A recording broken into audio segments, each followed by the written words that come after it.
आज माया नगरी मुंबई आधुनिक भारत के सबसे बड़े शहरों में से एक और सबसे लोकप्रिय शहर है, जहां मात्र 603 स्क्वायर किलोमीटर की जमीन पर अनुमानित 2 करोड़ से ज्यादा लोग रहते हैं।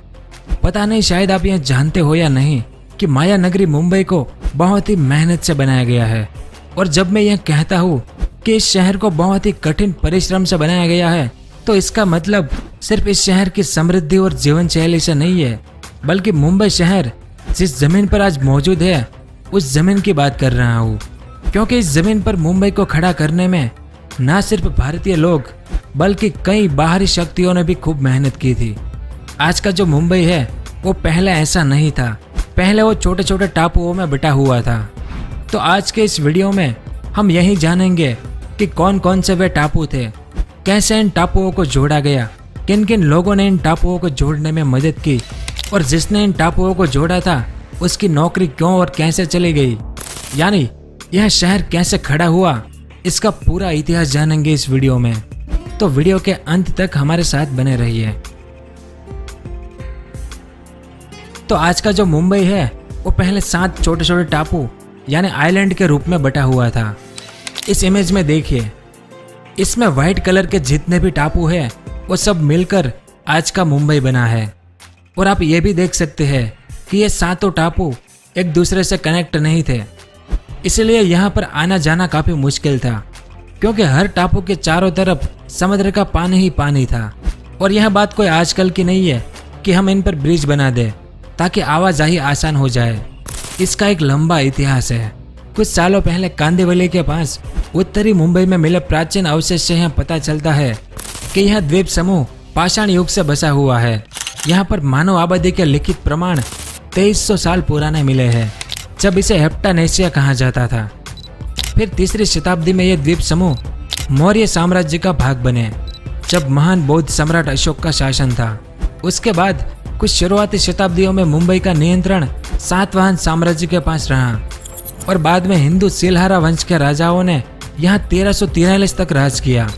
फिर गुजरात के राजा बहादुर शाह ने इस पर अधिकार कर लिया और उसके बाद फिर यूरोपीय लोगों का भारत में आगमन हुआ, जिसमें सबसे पहले पुर्तगालियों ने गुजरात के बहादुर शाह से इन टापुओं को हथिया लिया।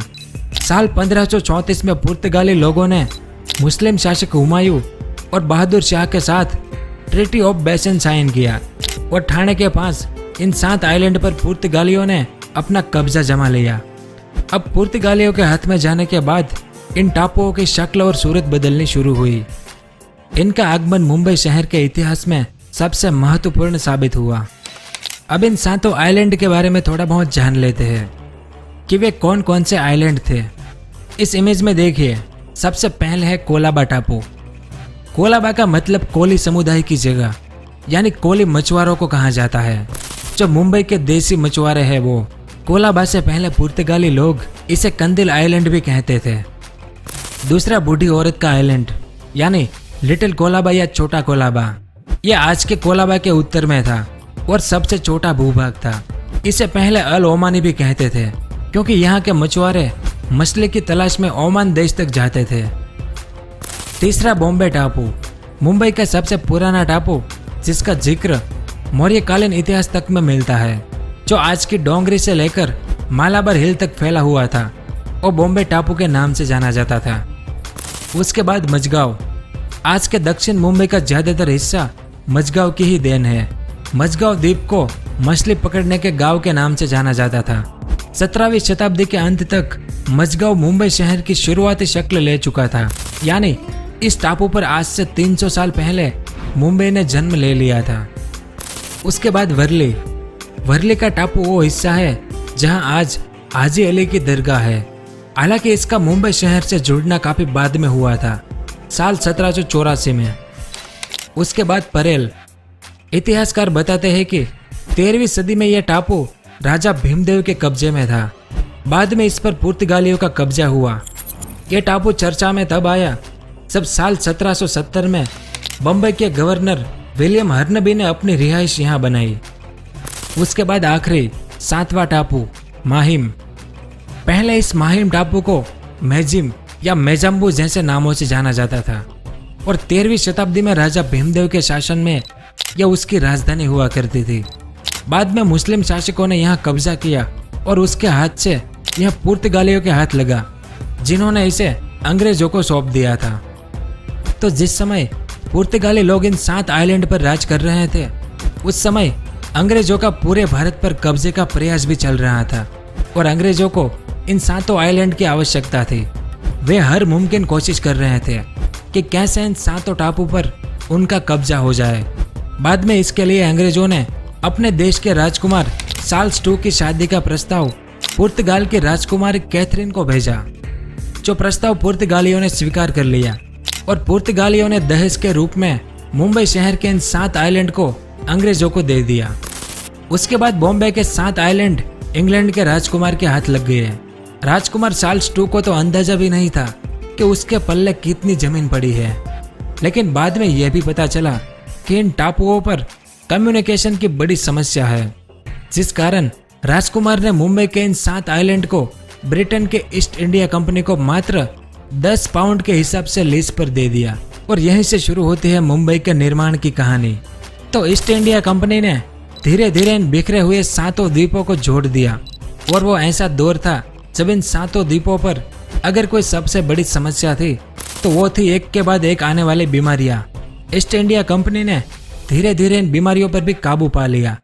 उस समय ईस्ट इंडिया कंपनी गुजरात के सूरत शहर में थी, लेकिन साल 1687 में ईस्ट इंडिया कंपनी ने अपना बस्ता सूरत से उठाया और मुंबई में स्थापित किया।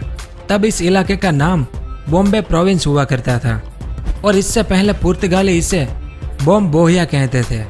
तो ईस्ट इंडिया कंपनी का हेडक्वार्टर मुंबई में शिफ्ट होते ही यहाँ पर आर्थिक गतिविधियां भी शुरू हो गई, जिस कारण यहाँ पर आबादी भी बहुत तेजी से बढ़ने लगी। अब आबादी बढ़ेगी तो जमीन की मांग भी बढ़ेगी, है ना। यानी तेजी से आबादी बढ़ने के कारण कई सरकारी और प्राइवेट कंपनीज को यहाँ पर अपने फैक्ट्रीज और ऑफिस खोलने के लिए जमीन की आवश्यकता पड़ने लगी और जमीन की इस कमी को पूरा करने के लिए अंग्रेज सरकार ने मुंबई के इन 7 आइलैंड को जोड़ने का निर्णय लिया।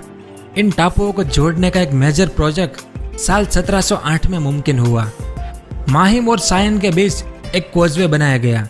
फिर साल 1772 में सेंट्रल मुंबई में आने वाली बाढ़ की समस्या को टैकल करने के लिए महालक्ष्मी और वर्ली को जोड़ा गया और इस कारनामे को हमारे इतिहास में सबसे पुराना गैर कानूनी कंस्ट्रक्शन भी कहा जाता है, जिसके आरोपी थे तत्कालीन गवर्नर विलियम हर्नबी।